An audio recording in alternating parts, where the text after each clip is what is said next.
Hello दोस्तों। 28 जनवरी के current affairs के वीडियो में स्वागत है आपका। तो पहला जो आर्टिकल है हमारा न्यूज़, वो है भारत द्वारा इराक के कुर्दिस्तान क्षेत्र में मानवीय सहायता दी गई है। तो कुर्दिस्तान वाला एरिया चूंकि पहाड़ी एरिया है, तो यहाँ पे क्या है, दुर्गम एरिया में हमने मानवीय सहायता भेजी है।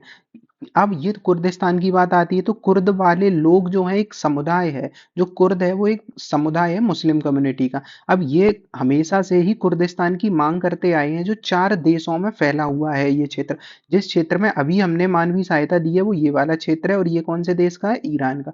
पर जो कुर्दिस्तान की मांग होती है वो ये एरिया की मांग होती है, जहाँ पे इराक भी आएगा, सीरिया भी आएगा, तुर्कमेनिस्तान भी, वो टर्की आएगा, और ईरान।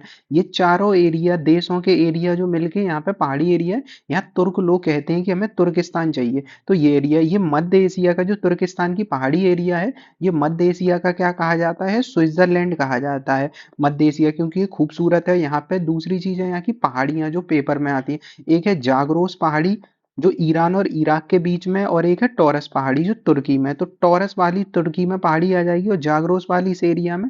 तो जाग्रोस पहाड़ी और टॉरस पहाड़ी ये तुर्की और ईरान और इराक वाले एरिया में है। इन एरिया में इनका निवास क्षेत्र है। अब यहाँ पे जो नदी जाती हैं, वो दो नदी जब हम पढ़ते हैं हिस्ट्री में, तो वही दो नदियां यहाँ पे बहती हैं जो मेसोपोटामिया की सभ्यता वाली थी। कौन सी थी? एक टाइग्रिस और यूफ्रेट्स, जो दजला और फरात वाली नदियां। तो टाइग्रिस और यूफ्रेटिस दो नदियां हैं, वो इस एरिया में ही बहती हैं। अब इस क्षेत्र का अगर पुराना इतिहास जाने तो यहाँ पे एक मैट्स समुदाय रहा करता था 6ठी शताब्दी ईसा पूर्व में। फिर उसके बाद ये एरिया में पूरे में फैल गए थे। फिर इस्लाम में जब ये एरिया आया तो यहाँ पे कुर्दिश लोग जो थे, उनकी कुर्दिश भाषा वगैरह और संस्कृति का डेवलपमेंट हुआ।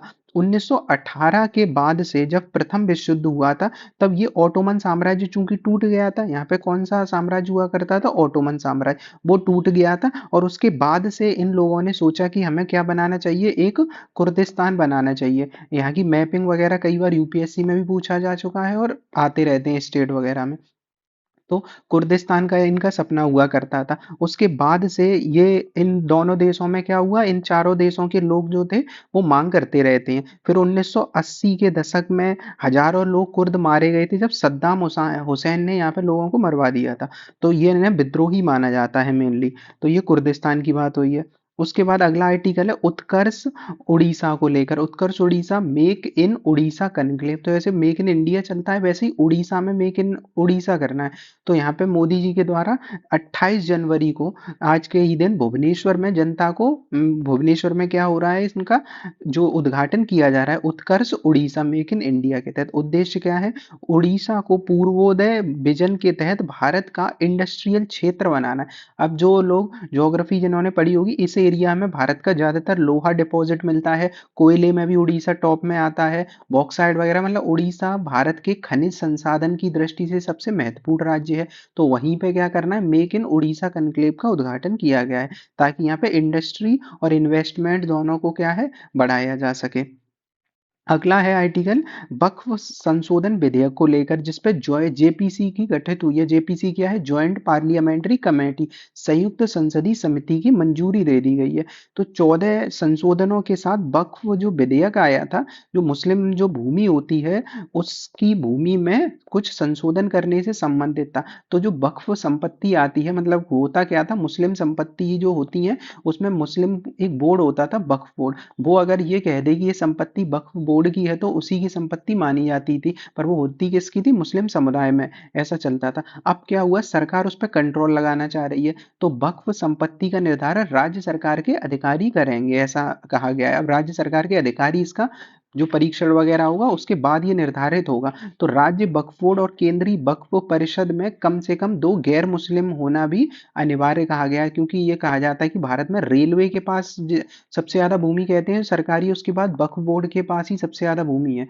तो चूंकि इनके पास भूमि बहुत ज्यादा होती है, और कई बार केस चलते हैं कि ये भूमि गलत तरीके से की गई है, तो इस वजह से राज्य सरकार इन पर कंट्रोल करना चाहती है। अगला है महाराष्ट्र का पहला नवीकरणीय सौर पार्क। तो रिन्यूएबल एनर्जी के लिए सौर पार्क बना है पहला। तो ये कहाँ पे बना है? तो सोलापुर महाराष्ट्र में बना है। तो सोलापुर महाराष्ट्र में, नवीकरणीय सौर तो ऐसे याद हो जाएगा कि सौर और इधर सोलह, तो सौर पार्क है वो कहाँ पे है? सोलापुर में। नाम क्या दिया गया है इसका? छत्रपति शिवाजी महाराज सौर ऊर्जा पार्क। तो ये इंपॉर्टेंट रहेगा। उसके बाद है अंतर्राष्ट्रीय स्वच्छ ऊर्जा दिवस, जो कि 26 जनवरी को मनाया गया था। अंतर्राष्ट्रीय अंतर्राष्ट्रीय स्वच्छ ऊर्जा दिवस। तो इसमें बताया गया है वैश्विक स्थिति क्या है। तो 685 मिलियन लोग अब भी बिजली के बिना रहते हैं, और इनमें सबसे ज्यादा कहाँ है? वो सहारा और सब सहारा वाले एरिया का, मतलब अफ्रीका के उत्तर वाले एरिया जो है, वहाँ पे 80% जो लोग हैं अफ्रीका में, वो कैसे रहते हैं? बिना ऊर्जा के, आज भी बिजली के बिना रहते हैं।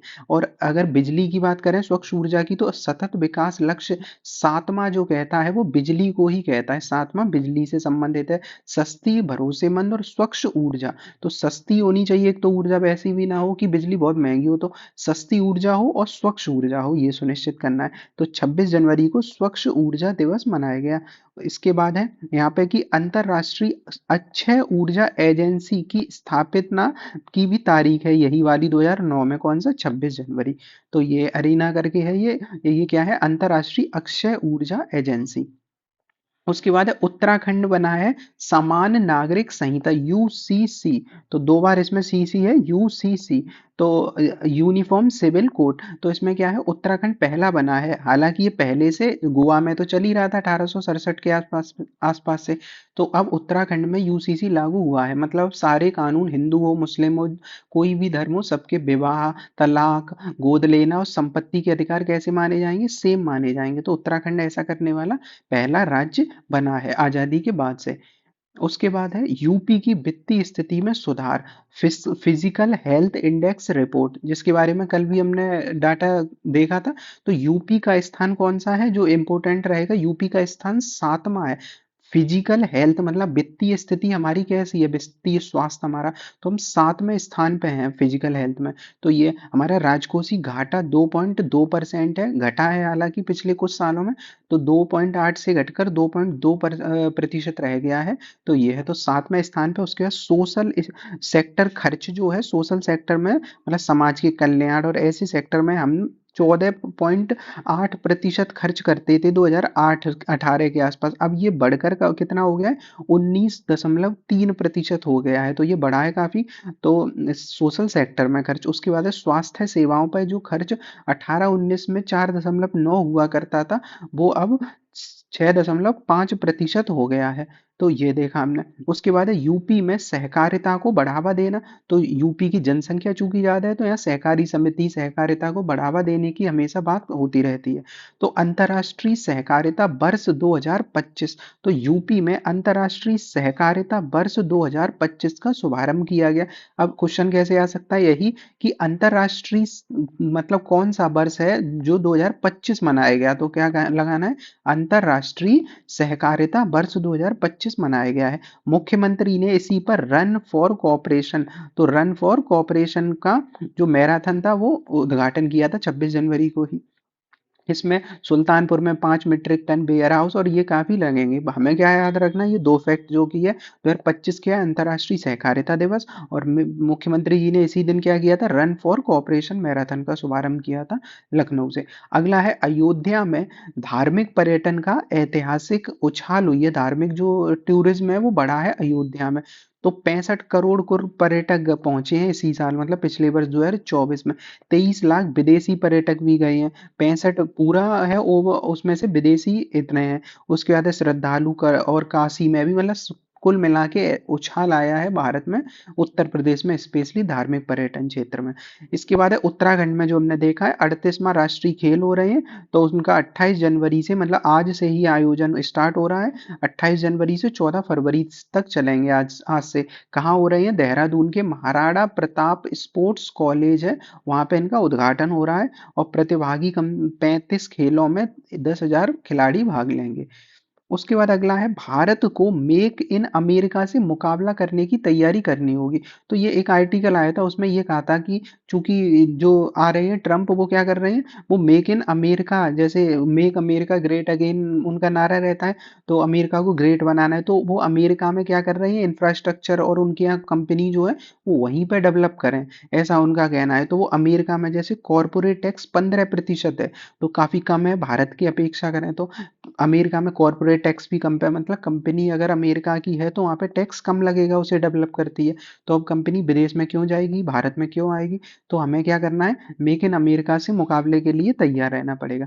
दूसरा, ट्रंप ने क्या किया है कि अगर अमेरिका में कोई देश आयात कर, मतलब अमेरिका में कोई चीज मंगाई जाती है और आयात होता है, तो आयात शुल्क अब ऊंचे कर दिए जाएंगे।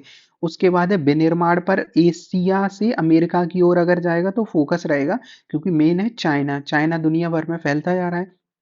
भारत के लिए चुनौती क्या है, अब अमेरिका वैसे ही इतना बड़ा तकनीकी रूप से कौशल जटिल और नियम, सारी चीजें अमेरिका में पहले से अच्छे, उनके यहाँ नई टेक्नोलॉजी, हमारे यहाँ पुरानी टेक्नोलॉजी है, हमारे यहाँ कौशल की कमी है, स्किलफुल लोग कम है, तो ऐसे में और चुनौतियां बढ़ेंगी। साथ ही भारत R&D पर, रिसर्च एंड डेवलपमेंट पर केवल और केवल GDP का 0.64% खर्च करता है, मतलब हम 1% से भी कम करते हैं, जबकि अमेरिका 3.5% करता है। तो ये भी है।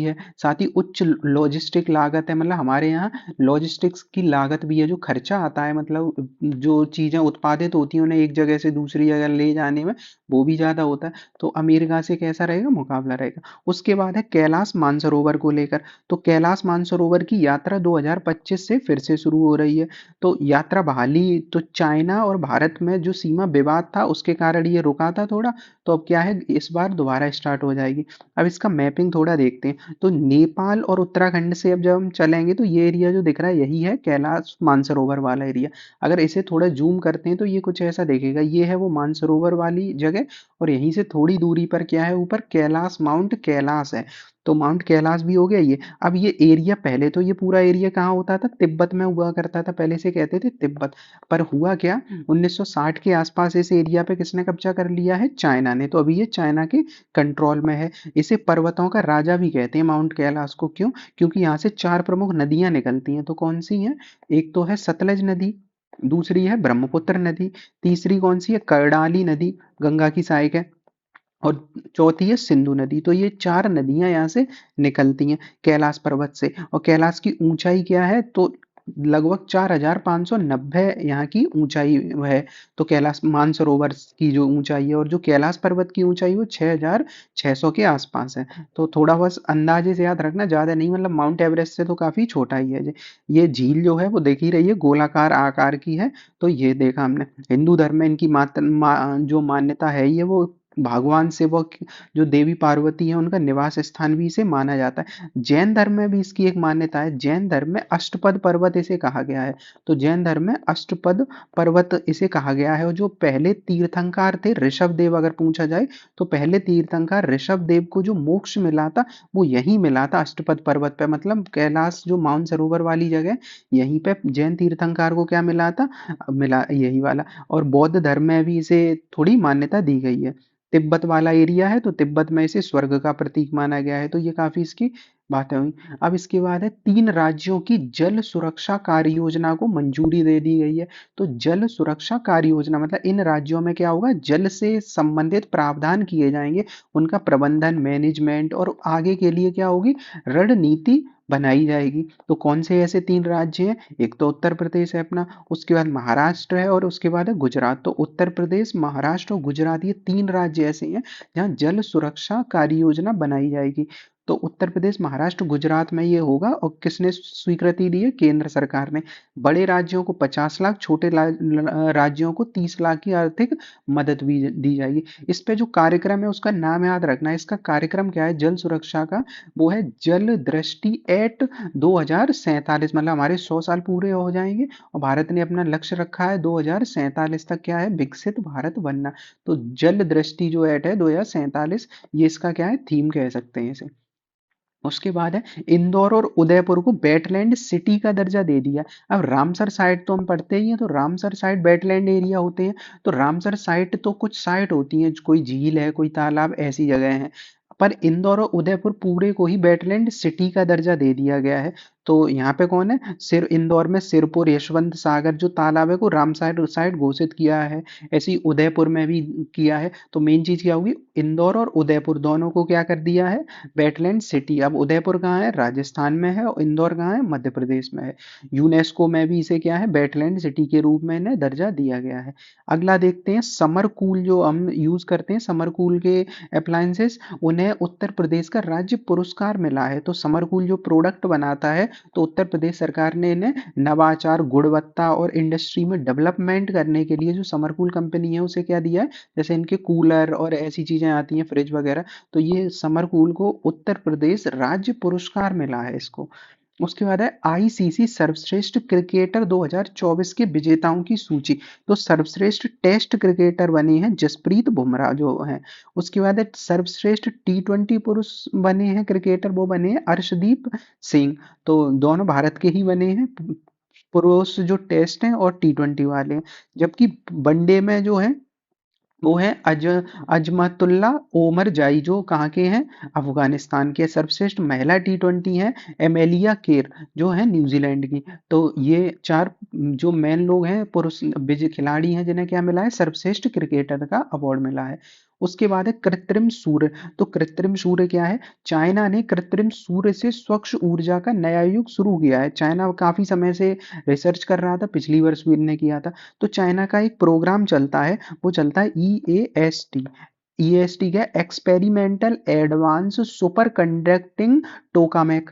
तो ये एक इनका प्रोग्राम है जो क्या करता है, ये कृत्रिम सूर्य बना रहे हैं इस पे। अब कृत्रिम सूर्य का मतलब क्या है, जैसे सूर्य में ऊर्जा होती है ना, सूर्य की ऊर्जा होती है, कैसी होती है, न्यूक्लियर फ्यूजन की। तो न्यूक्लियर फ्यूजन की जो ऊर्जा बनती है, क्योंकि वो ऊर्जा कैसी होती है, एक तो स्वच्छ होती है, और दूसरा कैसी होती है, अनंत होती है सूर्य की ऊर्जा। उस ऊर्जा की सेम ऊर्जा डेवलप करनी है, ऐसा चाइना का ये लक्ष्य है। तो इन्होंने एक प्रोग्राम क्या बना रखा है अपना, east experimental advanced superconducting tokamak. तो न्यूक्लियर फ्यूजन याद एक तो रखना है, सूर्य कैसे करता है, नाभ की संलयन वाला। तो न्यूक्लियर फ्यूजन जो संलयन है, वैसे ही ये ऊर्जा बना रहा है। कैसे बनता है इसमें, जहाँ हाइड्रोजन, एक तो क्या होता है, हाइड्रोजन। हाइड्रोजन क्योंकि सूर्य वाले एरिया में हाइड्रोजन और कौन सी होती है दूसरी गैस, हीलियम। तो हाइड्रोजन और हीलियम बनाते हैं, और भारी मात्रा में इससे क्या होती, मतलब हाइड्रोजन और हीलियम के अणु को आपस में मिलाया जाता है, और उसके बाद क्या बनता है, ऊर्जा बनती है, जो 10 करोड़ डिग्री सेल्सियस टेम्परेचर तक क्रिएट हो जाता है, सूर्य से ज्यादा गर्म हो जाता है। तो वही चीज है यहाँ पे, जो यहाँ पे 1000 सेकंड के आसपास तक उन्होंने अभी स्थिर रखा है। और इसका जो तापमान था, सूर्य के कोर से भी 7 गुना ज्यादा डेवलपमेंट इससे कर लिया है। तो इन्हें चाइना ने क्या किया, ये कर लिया। यहाँ पे क्या है, ये करते क्या है, ईस्ट में हाइड्रोजन जो होती है, उस हाइड्रोजन को प्लाज्मा में चेंज कर देते हैं, मतलब हाइड्रोजन को इतना गर्म करते हैं जो प्लाज्मा में चेंज हो जाता है। अब प्लाज्मा में चेंज कैसे हो जाएगा, प्लाज्मा कौन सी होती है, गैस की जो चौथी अवस्था होती है उसमें चेंज हो जाता है प्लाज्मा में। और इसके बाद अब ये नाम जो आया है एक टोकामेक। टोकामेक एक संरचना है, कह सकते हैं एक मशीन टाइप की है टोकामेक। इसी कंटेनर जैसे ये जगह है, ऐसी इसमें समझ सकते हैं, इसमें ही वो पूरी एनर्जी क्या होती है, पूरी प्रक्रिया होती है। तो ये टोकामेक में एक तरीके से ये डिजाइन एक मशीन टाइप का है, चुंबकीय कंटेनर होता है, जहां इसके अंतर्गत ही अंदर ही हाइड्रोजन को नियंत्रित किया जाता है। तो टोकामेक वाला देख लिया। अगला है राष्ट्रीय वीरता पुरस्कार जो मिले हैं यूपी पुलिस के अधिकारियों को। तो वीरता पुरस्कार जो दिया गया उनमें कुछ नाम है, जैसे हमीरपुर के एसपी हैं दीक्षा शर्मा, हमीरपुर की, इन्हें मिला है। उसके बाद है सोनभद्र के अशोक कुमार मीना, और लखनऊ के जो डीजीपी हैं, डीसीपी निपुण अग्रवाल, और गाजियाबाद के स्वतंत्र कुमार। तो ये नाम तो ज्यादा इंपॉर्टेंट सबके नहीं रहेंगे, तो ये है। इनमें एक याद रख सकते हैं, लखनऊ के जो निपुण अग्रवाल हैं, इन्हें मिला है। उसके बाद है सुरंग में फंसे मजदूरों को बचाने के लिए, जो पिछले वर्ष हमने देखा था कि जो उत्तराखंड में कुछ फंस गए थे मजदूर, सिलक्यारा और बरकोट जो सुरंग हुआ करती थी उत्तराखंड में 2023 में, तो सिलक्यारा वाले में, तो वहां पे रेड माइनर्स गए थे, क्योंकि वहाँ एरिया कम था, तो रेड माइनर्स ने इनकी जान बचाई थी। तो 17 व्यक्तियों को पुरस्कार प्रदान किया गया है। अब रेड माइनर्स के बारे में एक वीडियो में हमने देखा था कि करते क्या है, पहाड़ वगैरह कोई एरिया होता है उसमें छोटी छोटी सुरंगें कर करते हैं, जिसमें एक व्यक्ति ही जा पाता है। जैसे चूहे का छोटी सी होती है वैसे ही इनमें, तो ऐसे मान लो एक व्यक्ति जाएगा और वो तब तक खोदेगा जब तक वहां पे कोयला जिसके लिए जा रहे हैं नहीं मिलेगा। तो कोयला मान लो मिलेगा, फिर वो निकाल के लाएगा। तो ये वैसे तो इलीगल है, क्योंकि पर्यावरणीय दृष्टि से, स्वास्थ्य की दृष्टि से, पर ये होती है नॉर्थ ईस्ट वाले एरिया में। तो बस यही है कि 12 रेड माइनर्स को क्या मिला है, जीवन रक्षा पदक मिला है, क्योंकि इन्होंने पिछले 2023 में फंसे, जो सिल्के आराम टनल में फंसे थे, वहां पे लोगों को बचाया था। तो द्रौपदी मुर्मू ने जीवन रक्षा पदक के लिए 49 जो व्यक्ति हैं उन्हें मंजूरी दी है, इसमें से 12 रेड माइनर्स हैं।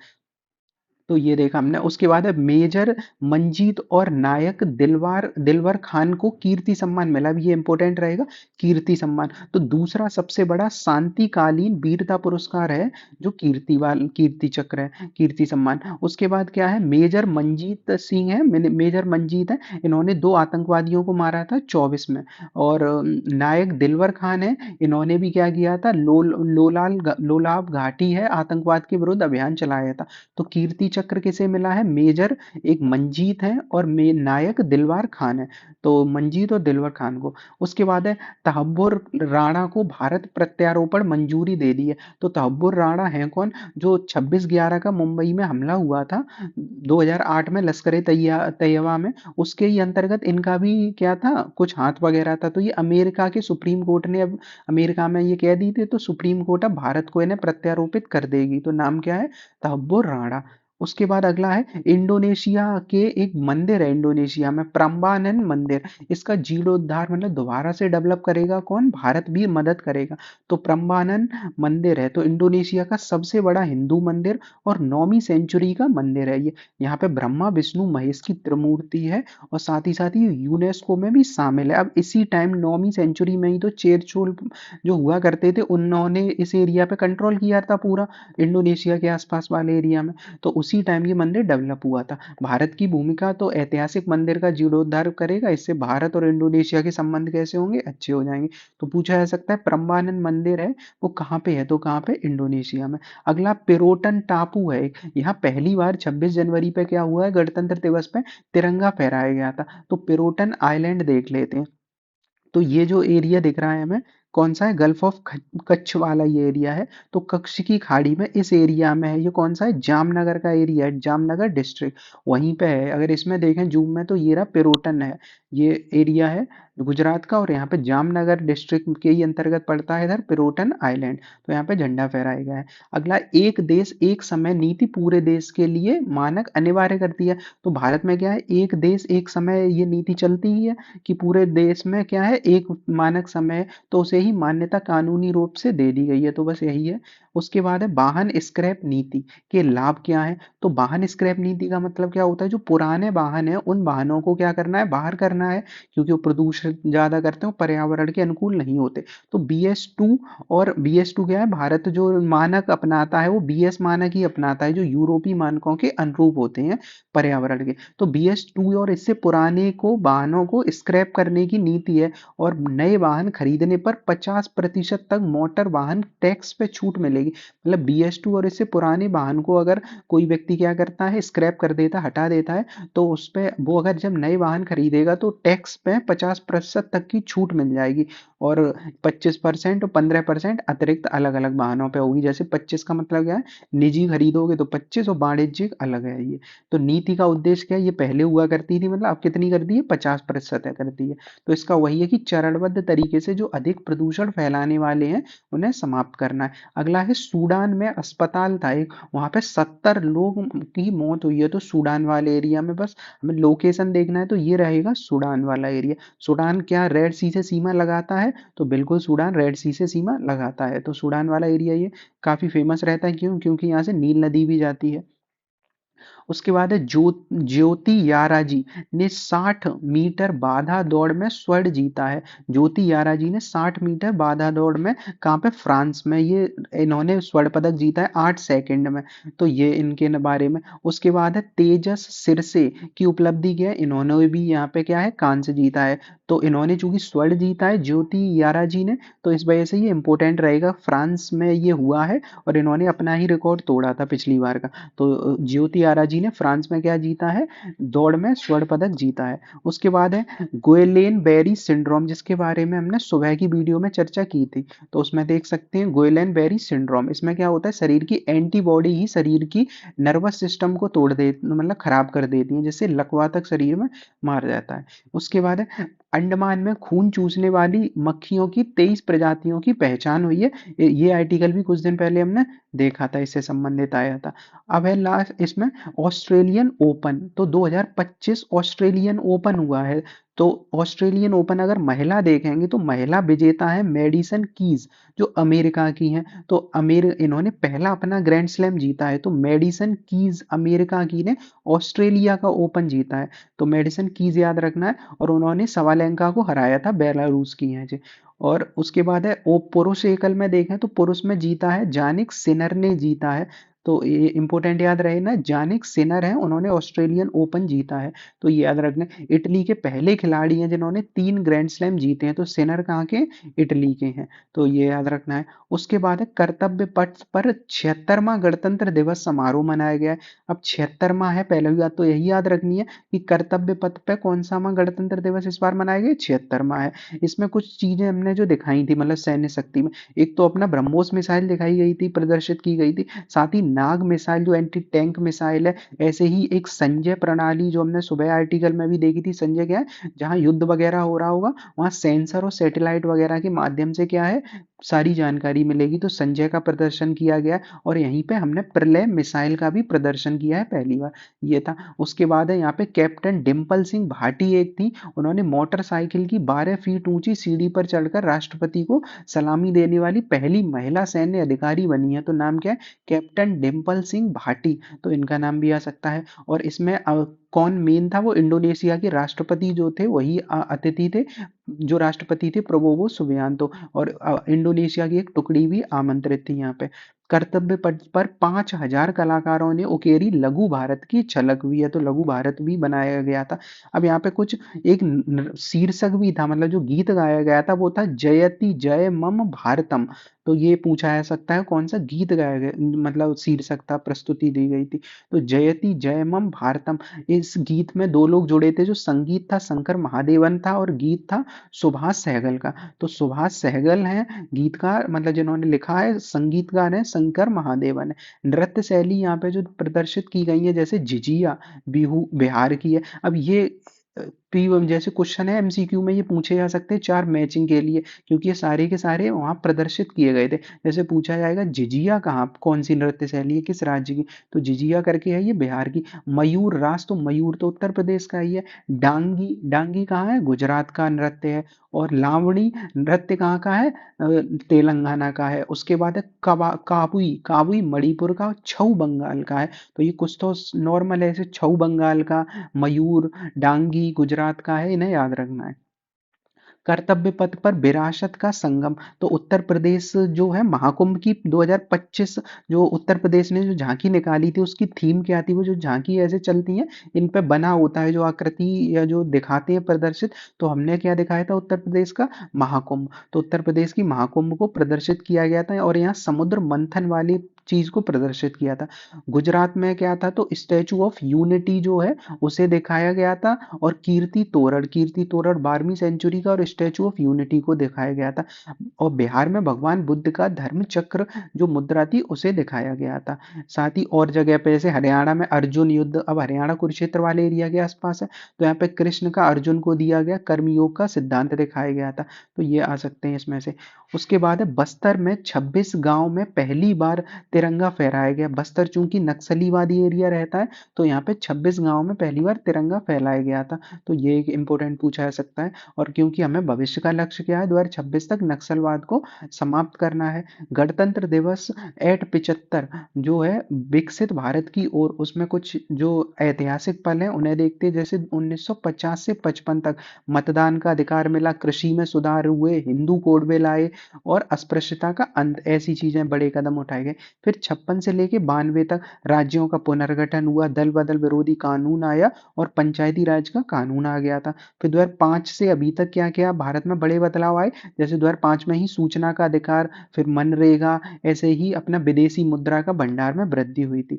उसके बाद लास्ट जो है 139 हस्तियों को पद्म सम्मान मिला है। तो 139 हस्तियों को, उसमें से 7 को मिला है पद्म विभूषण, विभूषण सबसे बड़ा होता है, तो पद्म विभूषण है, 7 को, 19 को पद्म भूषण और 113 को पद्म श्री। अब इनके नाम तो याद नहीं रखने, पद्म भूषण और पद्म श्री के। और पद्म विभूषण जो 7 को मिला है, इनमें कुछ नाम याद रख सकते हैं। इनमें सबसे जो जरूरी है वो है कितनी महिलाओं को मिला है 139 में से, वो है 23 महिलाएं मिला है, 10 एनआरआई या विदेशी लोगों को मिला है और 13 को मरणोपरांत मिला है।